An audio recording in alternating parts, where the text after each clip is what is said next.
اگر کسی کی تکلیف دیکھ کر تمہیں تکلیف ہونے لگے تو سمجھ لینا تم اللہ کے بنائے ہوئے بہترین انسان ہو۔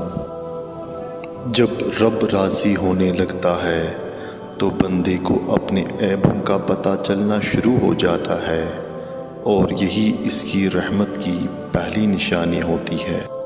امید کبھی نہ چھوڑنا، کل کا دن آج سے بہتر ہوگا انشاءاللہ۔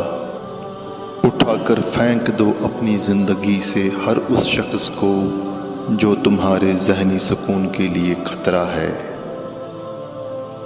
اکیلے ہونے کی سب سے اچھی بات یہ ہے کہ جب تم پریشان ہوتے ہو تو تمہیں سننے والا صرف اللہ ہوتا ہے۔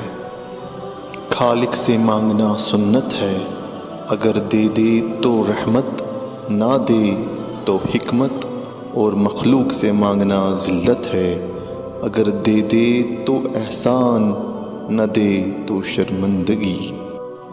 وقت سب کو ملتا ہے زندگی بدلنے کے لیے، مگر زندگی دوبارہ نہیں ملتی وقت کو بدلنے کے لیے۔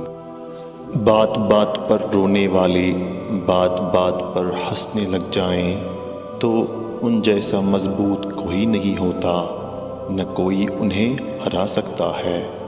اللہ سے اس قدر قریب ہو جاؤ کہ تم دعا مانگو تو فرشتے آمین کہیں۔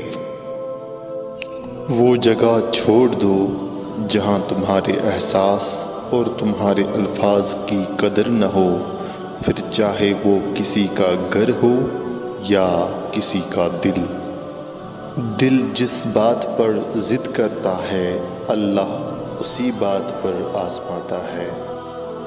وقت اچھا ہو یا برا گزر ہی جاتا ہے، مگر باتیں اور لوگ ہمیشہ یاد رہتے ہیں۔ منہ میں زبان تو سبھی رکھتے ہیں، مگر کمال وہ کرتے ہیں جو اسے سنبھال رکھتے ہیں۔ جو دو گے وہی لوٹ کر آئے گا، چاہے وہ عزت ہو یا دھوکہ۔ صبر کرنا اور قدر کرنا نصیب والوں کے حصے میں آتا ہے۔ ایک انتقال کے بعد زمین تمہاری ہو جاتی ہے، اور ایک انتقال کے بعد تم زمین کے ہو جاتے ہو، اس لیے زمین کے اوپر رہ کر اس کی قدر کرو، ورنہ وہ تم سے سخت حساب لے گی۔ جو انسان جتنا خاموش رہتا ہے وہ اپنی عزت کو اتنا ہی محفوظ رکھتا ہے۔ میں ایسے رشتوں کو نہیں مانتا جو دکھ درد میں سہارا دینے کے لیے تو غائب ہوں، مگر طعنے دینے کے لیے حاضر ہو جائیں۔ کبھی کبھی تکلیف ایسی ہوتی ہے کہ اللہ کے علاوہ کسی سے بات کرنے کو دل نہیں کرتا۔ منزل پر پہنچنا ہو تو کانٹوں سے کبھی مت گھبرانا، کیونکہ کانٹے قدموں کی رفتار بڑھا دیتے ہیں۔ دنیا والے چہرے اور مال دیکھتے ہیں، جبکہ عرش والا دل اور اعمال دیکھتا ہے۔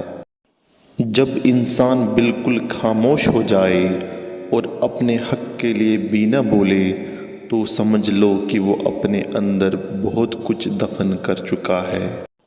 تعلق میں دوسرے سے اپنے جیسا ہونے کی توقع مت رکھو، کیونکہ تم کسی کا سیدھا ہاتھ اپنے سیدھے ہاتھ میں نہیں پکڑ سکتے۔ زندگی اس اذان سے شروع ہوتی ہے جس کے بعد نماز نہیں ہوتی، اور ایسی نماز پر ختم ہوتی ہے جس سے پہلے اذان نہیں ہوتی۔